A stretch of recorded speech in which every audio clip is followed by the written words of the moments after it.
സാമ്പത്തിക പ്രതിസന്ധി മറികടക്കാൻ വാട്ടർ അതോറിറ്റിയിലും കൈയിട്ട് വാരി സംസ്ഥാന സർക്കാർ.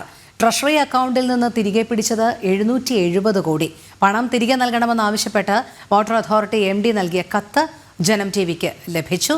ടിൻഡു ദാസ് ചേരുന്നു ഈ വാർത്തയുടെ കൂടുതൽ വിവരങ്ങളുമായി. ടിൻഡു, നമുക്കറിയാം കടുത്ത സാമ്പത്തിക പ്രതിസന്ധിയിൽ നട്ടം തിരിയുകയാണ് സംസ്ഥാന സർക്കാർ. ഇതിനിടയിലാണ് ഈ പ്രതിസന്ധി മറികടക്കാൻ വാട്ടർ അതോറിറ്റിയിലും ഒരു ഇടപെടൽ നടത്തിയിരിക്കുന്നു, കൈയിട്ട് വാരിയിരിക്കുന്നു എന്ന് മനസ്സിലാക്കാൻ കഴിയുന്നത്.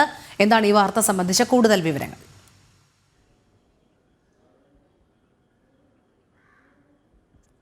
ധോനി, സാമ്പത്തിക വർഷത്തിൻ്റെ അവസാനം ട്രഷറിയിലേക്ക് പല വകുപ്പുകളിലെയും തുക തിരികെ പിടിക്കാറുണ്ട്. അത്തരത്തിൽ തിരികെ പിടിച്ചതാണ് ഏതാണ്ട് 770 കോടി രൂപ.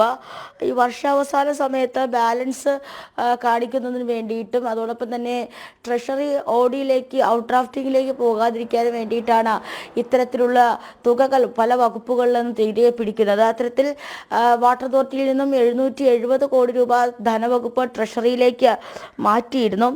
ഏപ്രിൽ 10 ഈ തുക തിരിച്ച് തരണമെന്ന് ആവശ്യപ്പെട്ടുകൊണ്ട് വാട്ടർ അതോറിറ്റിയുടെ MD ധനവകുപ്പിന് കത്തെഴുതിയിട്ടുണ്ട്. കാരണം ഈ തുക എന്ന് പറയുന്നത് കേന്ദ്ര സർക്കാരിൻ്റെ പല പദ്ധതികളും നടപ്പിലാക്കാൻ വേണ്ടിയിട്ട് കേരള വാട്ടർ അതോറിറ്റിക്ക് അനുവദിച്ച തുകയാണ്. ഈ തുകയാണ് പദ്ധതി ചെലവ് നടത്തിപ്പിന് വേണ്ടിയിട്ട് ഇത്തരത്തിൽ സർക്കാർ പിടിച്ചെടുത്തത്. ആ തുക തിരിച്ചു നൽകണമെന്ന് ആവശ്യപ്പെട്ടുകൊണ്ട് water authority MD Jeevan Babu IAS കത്ത് നൽകിയെങ്കിലും സർക്കാർ ഈ ഘട്ടത്തിൽ മൗനം പാലിക്കുകയാണെന്ന വിവരമാണ് പുറത്തു വരുന്നത്.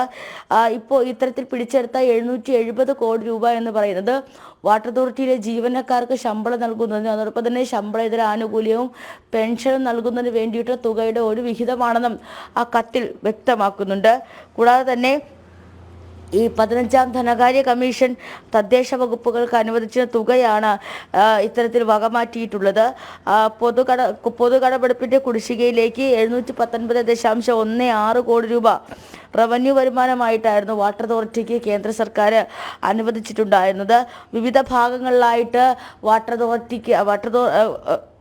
വിവിധ ഭാഗങ്ങളിലായിട്ട് ഏതാണ്ട് 1397.41 കോടി രൂപയുടെ ബാധ്യതകൾ നിലവിൽ വാട്ടർ അതോറിറ്റിക്കുണ്ട്. അതോടൊപ്പം തന്നെ വാട്ടർ അതോറിറ്റിയുടെ പല റവന്യൂ വരുമാനങ്ങളും ഇതുവരെ സംസ്ഥാന സർക്കാർ ധനവകുപ്പ് പിരിച്ചെടുത്തിട്ടില്ല. അത്തരത്തിലുള്ള ബാധ്യതകളൊക്കെ നിലനിൽക്കുമ്പോഴാണ് ഇത്തരത്തിൽ വാങ്ങിയ തുക പോലും തിരിച്ചു കൊടുക്കാതെ ആ ഒരു പൊതുമേഖലാ സ്ഥാപനത്തെ വീണ്ടും ധനക്കയത്തിലേക്ക് തള്ളിവിടുന്നത്. രോഹിണി.